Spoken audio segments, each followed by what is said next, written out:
Welcome to the Tech Egg. Don't get scrambled. Enjoy the video.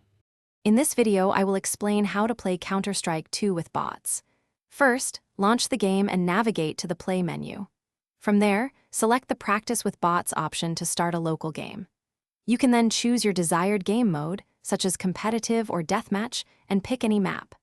Remember to set the bot difficulty, ranging from easy to expert, to match your current skill level for an optimal training experience. This setup takes only a few moments. Once in a bot match, you can open the developer console, usually by pressing the tilde key to gain more control. To add bots, type bot add T for terrorists or bot add CT for counter-terrorists. If you want to clear the field, simply use the bot kick command to remove all bots. You can also fine-tune their skill level by typing bot difficulty, followed by a number from 0 to 3, with 3 being expert. For even more precise control, you can issue advanced commands.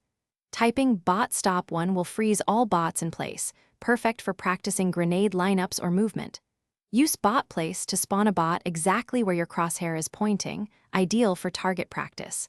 You can also restrict bot weapons. For example, bot knives only makes them use only knives, creating a unique challenge. These commands offer extensive training possibilities.